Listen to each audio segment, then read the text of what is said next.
नमस्कार, मैं हूं ज्योति सिंह। दोपहर दमदार खबर में आप सभी का स्वागत है और बड़ी खबर के साथ बुलेटिन की शुरुआत करते हैं। खबर सुकमा से, जहां 22 नक्सलियों ने एक साथ सरेंडर किया है। ओडिशा के डीजीपी के सामने किया है आत्मसमर्पण। नक्सलियों ने हथियारों का जखीरा भी किया है हवाले। AK-47, इंसास राइफल, SLR, गोला बारूद सौंपा है। ओडिशा के मलकानगिरी में नक्सलियों ने यह सरेंडर किया। सुकमा जिले से लगा हुआ है मलकानगिरी जिला। इस वक्त की बड़ी खबर एनडीटीवी पर, फर्स्ट ऑन एनडीटीवी आप तस्वीरें देख रहे हैं। एनडीटीवी मध्य प्रदेश छत्तीसगढ़ पर सुकमा में 22 नक्सलियों ने, बड़ी खबर सुकमा से, जहां 22 नक्सलियों ने एक साथ सरेंडर किया है, साथ ही अपने हथियार भी यहां पर सरेंडर किए हैं। आपको बता दें, उड़ीसा के डीजीपी के सामने आत्मसमर्पण किया है। नक्सलियों ने हथियारों का बड़ा जखीरा भी हवाले किया है, जिसमें AK-47, इंसास राइफल, SLR और गोला बारूद भी सौंपा गया है। ओडिशा के मलकानगिरी में नक्सलियों का ये सरेंडर हुआ है। सुकमा जिले से लगा हुआ है मलकानगिरी जिला। तो 22 नक्सलियों ने एक साथ सरेंडर। लगातार नक्सली सरेंडर कर रहे हैं या फिर बड़े ऑपरेशंस में मार गिराए जा रहे हैं, क्योंकि अब नक्सलियों को पता है कि कोई और रास्ता नहीं बचा है। या तो सरेंडर कर दो या फिर सुरक्षा बलों की गोली का शिकार हो जाओ। लगातार नक्सली बड़ी संख्या में सरेंडर कर रहे हैं। 22 नक्सली जिन्होंने सरेंडर किया है, बड़े हथियारों का जखीरा भी उन्होंने सरेंडर किया है। आपको तस्वीरें हम दिखा रहे हैं। काफी संख्या में इन 22 नक्सलियों में महिला नक्सली भी शामिल हैं। सलीम शेख इस खबर पर ज्यादा जानकारी के साथ हमारे साथ जुड़ रहे हैं। सलीम, एक बड़ी कामयाबी, 22 नक्सली एक साथ इन्होंने सरेंडर किया है। जी बिल्कुल, बड़ी कामयाबी है। सुरक्षा बलों को एक बड़ी सफलता के रूप में से देख रही है, क्योंकि ये जो नक्सली हैं सुकमा जिले के अलग अलग इलाकों में 20 से 15 साल के करीब ये सक्रिय रहे हैं और लंबे अंतराल में ये रहकर कई बड़ी घटनाओं को अंजाम दिया है, जिसमें बुरकापाल की घटना में आती है और इसके अलावा कोत्ताचेरू और कई ऐसे छुटपुट जो घटनाएं हैं जिसमें ग्रामीणों की हत्या करना, लूटपाट करना, इस टाइप की घटनाएं शामिल रही हैं और लेवी वसूली को लेकर भी ये नक्सली कुख्यात माने जाते रहे हैं। और बड़ी कामयाबी के रूप में से देखा इसलिए भी जा रहा है क्योंकि उड़ीसा और छत्तीसगढ़ के जो सीमाई जो इलाका है, उस इलाके में इनका बहुत बड़ा दहशत हुआ करता था और इसी दहशत की वजह से ही ये जो इलाके हैं माओवादी ग्रस्त रहे और मूलभूत सुविधाओं से वंचित रहे लंबे समय से। और ये 22 नक्सली जो सरेंडर किए हुए हैं, इनमें 19 जो नक्सली वो छत्तीसगढ़ बस्तर के रहने वाले हैं। सुकमा जिले के प्रॉपर जगरगुंडा एरिया कमेटी और केरलापाल एरिया कमेटी के ये मेंबर रहे हैं। और इनके साथ इन्होंने सरेंडर करने वाले नक्सलियों में एक AK-47, 2 इंसास और एक SLR समेत 9 हथियार भी उन्होंने जमा कर दिया है। तो डीजीपी के सामने, उड़ीसा डीजीपी के सामने आज उन्होंने एक सरेंडर किया है और सरेंडर करके मुख्य धारा में जुड़ने का एक इच्छा जताई है और सुरक्षा बल और पुलिस ने भी उनका स्वागत किया है। और इस तरह से जो सुकमा जिले के जो केरलापाल और दोनापाल एरिया कमेटी थे, जगरगुंडा एरिया कमेटी थे, और इनके सरेंडर करने से अब माओवादी संगठन को सबसे बड़ा झटका लगा है, क्योंकि जो बचे कुचे जो नक्सली थे, बड़े कैडर के जो नक्सली रहे हैं, वो मुठभेड़ में मारे गए हैं और हाल ही में तेलंगाना और आंध्र प्रदेश में बड़े कैडर के नक्सलियों ने सरेंडर कर दिया है।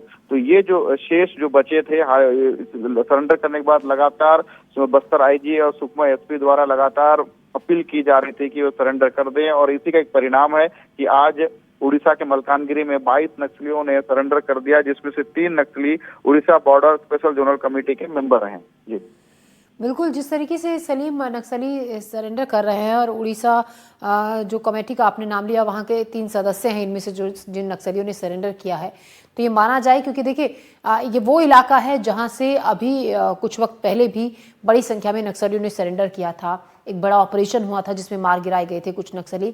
यानी कि काफ़ी हद तक ये वाला एरिया नक्सलियों का सफाया यहाँ पर हो चुका है। कुछ एक बचे कुछ लोग हैं जिनको ऑपरेशंस में या फिर आगे आत्मसमर्पण वो नक्सली भी कर देंगे या ऑपरेशंस में मार गिराया जाएगा। जी बिल्कुल, ये जो इलाका है आंध्र प्रदेश उड़ीसा बॉर्डर ले लें और तेलंगाना का जो इलाका है, तेलंगाना से होते हुए महाराष्ट्र का जो इलाका है, जो छत्तीसगढ़ के सीमावर्ती इलाकों में माना जाता है, यहाँ माओवादियों के लिए मुफीद माने जाते हैं, बेहद महफूज माने जाते थे, क्योंकि यहाँ घटनाएं करने के बाद जैसे माओवादी अगर उड़ीसा में घटना को अंजाम देते थे, वो छत्तीसगढ़ के जंगलों में आकर छुप जाते थे, और कहीं माओवादी छत्तीसगढ़ में अंजाम देते थे, वो उड़ीसा और तेलंगाना के बीच के जंगलों में छुपते थे। तो कहीं ना कहीं जो कोऑर्डिनेट संयुक्त जो ऑपरेशन चलाए जा रहे हैं दिगर राज्यों के साथ, इंटर कोऑर्डिनेशन के साथ जो ऑपरेशन चलाए जा रहे हैं, इसका एक बड़ा परिणाम देखने को मिल रहा है।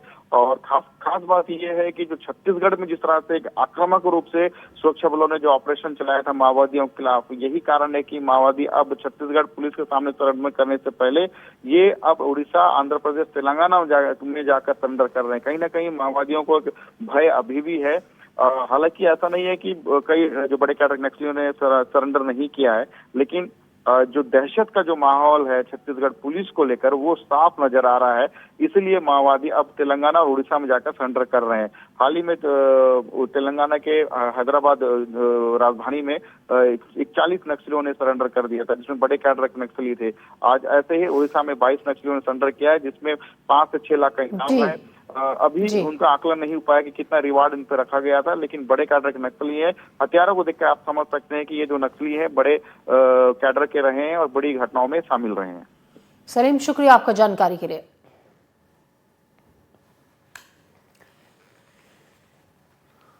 और बढ़ते हैं अगली बड़ी खबर की तरफ। आपको बता दें, छत्तीसगढ़ में झीरम घाटी कांड पर सियासत तेज हो गई है। बीजेपी अध्यक्ष जेपी नड्डा का बयान आया, बड़ा बयान। नक्सलवाद को लेकर कांग्रेस पर जेपी नड्डा ने हमला बोला। कांग्रेस ने जेपी नड्डा ने कहा कि नक्सलवाद से समझौता किया, अपने लोगों को मरवाने में लगे हुए थे। जेपी नड्डा ने यह आरोप लगाया। जेपी नड्डा के बयान के बाद दीपक बैज की भी प्रतिक्रिया आई और उन्होंने ये साफ साफ कहा। कांग्रेस प्रदेश अध्यक्ष ने बयान पर उन्होंने आपत्ति जताई और कहा शहीदों के परिवार से माफी मांगे जेपी नड्डा। आपने आदरणीय मोदी जी के नेतृत्व में और उनकी इच्छा शक्ति ने, अमित शाह की रणनीति ने और आपके द्वारा धरती पर उतारने का काम विष्णुदेव साय जी ने और गृह मंत्री विजय शर्मा जी ने नक्सलवाद को जड़ से समाप्त करने का काम जो उठाया है, उसके लिए मैं विशेष करके बधाई देता हूं। मुझे याद है छत्तीसगढ़ का मैं प्रभारी था।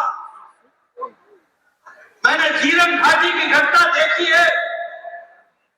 आज मैं बड़े जिम्मेवारी के साथ कहना चाहता हूं, झीरम घाटी की घटना की जानकारी और अंदर की खबर कोई और नहीं दे रहा था। उनके बीच के लोग ही अपने लोगों को मरवाने के लिए लगे हुए थे और नक्सलवाद से संपर्क कर रहे थे। कांग्रेस की सरकार उनसे दोस्ती करती, समझौता करती थी, समय निकालती थी। ये सीधी टक्कर लेने का काम किया तो मोदी जी के नेतृत्व में डबल इंजन की सरकार ने और विष्णुदेव साय ने उसको जमीन पर उतारा है। ये मैं कहना चाहता हूं। जेपी नड्डा का बयान है, मैं समझता हूं कि ये राजनीतिक बयान है। और सबसे पहले तो जेपी नड्डा को जो झीरम घटना में शहीद हुए उन परिवारों से इस बयान के लिए माफी मांगना चाहिए। रही बात जेपी नड्डा जी को, मैं याद दिलाना चाहता हूं कि उस समय छत्तीसगढ़ में 15 साल की भारतीय जनता पार्टी की सरकार थी। पिछली सरकार ने झीरम का सच लाने का किया था दावा। विजय शर्मा ने यह कहा, सरकार सत्ता में आई लेकिन सबूतों पर कार्रवाई नहीं की गई। विजय शर्मा ने कहा, बाद में संबंधित मंत्री और अधिकारी अपने पद पर नहीं रहे। संसाधन रहते हुए कांग्रेस सरकार ने कार्रवाई क्यों नहीं की। अब विजय शर्मा ने यह कहा कि पिछली सरकार ने झीरम का सच लाने का दावा किया था, सरकार सत्ता में भी रही लेकिन सबूतों के आधार पर कोई कार्रवाई नहीं हुई और बाद में जो संबंधित मंत्री थे, अधिकारी थे, वो अपने पद पर नहीं रहे। संसाधन रहते हुए भी कांग्रेस सरकार ने आखिर कार्रवाई क्यों नहीं की। विजय शर्मा ने यह आरोप सीधे सीधे लगाया।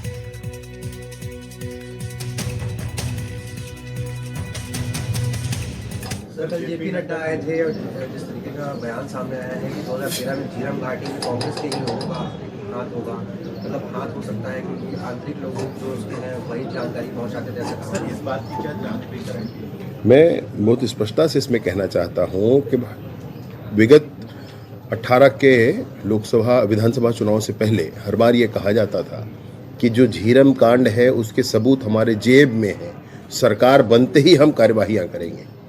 क्यों न की कार्यवाही? सरकार बन गई, 5 साल निकाल लिया, संबंधित लोग मंत्री और मुख्यमंत्री रह गए, लेकिन उन्होंने वो अपने जेब से निकाला नहीं उसको। तो जेब से क्यों नहीं निकाला?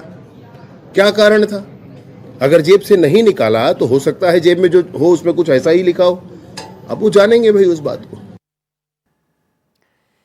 और इसी खबर पर ज्यादा जानकारी के साथ नीलेश त्रिपाठी हमारे संवाददाता हमारे साथ जुड़ रहे हैं। नीलेश, अब झीरम पर इतने सालों बाद आखिर सियासत क्यों? सीधे सीधे जेपी नड्डा ने ये कहा कि कांग्रेस नक्सलियों से समझौता करती रही, अपनी ही टीम के लोगों को मरवा दिया, ये तमाम तरीके के आरोप लगाए। उसका जवाब भी हालांकि उमंग सिंघार ने दिया। क्या इसका अर्थ निकाला जाए?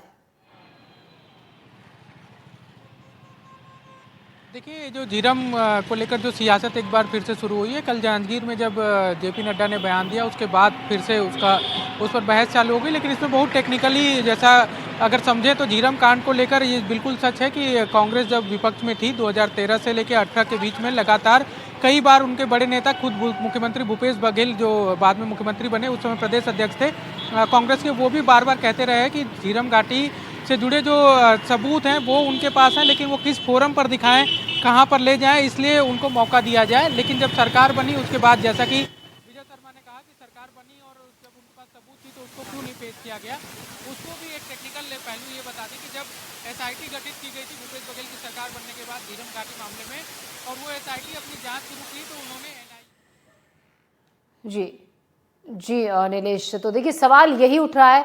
अब विजय शर्मा ने भी ये कहा कि जब सरकार थी पिछली सरकार तो क्यों नहीं तथ्यों के सबूतों के आधार पर जांच इस मामले में की गई, और जांच नहीं की गई, वक्त निकल गया, उसके बाद वो मंत्री और अधिकारी अपने पद पर नहीं रहे। इसको लेकर भी सवाल खड़े हुए। जिस तरह जेपी नड्डा ने भी जांजगीर चांपा में एक कार्यक्रम के दौरान सीधे सीधे आरोप कांग्रेस पर लगाया। नीलेश हमारे सहयोगी हमारे साथ बने हुए हैं। जी नीलेश,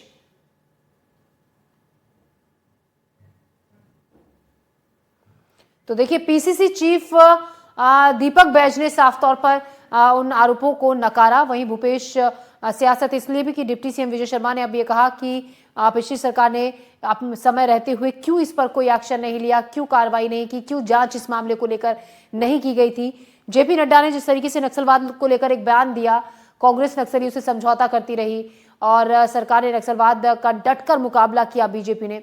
अब सवाल खड़े यही हो रहे हैं कि झीरम घाटी पर सियासत क्यों?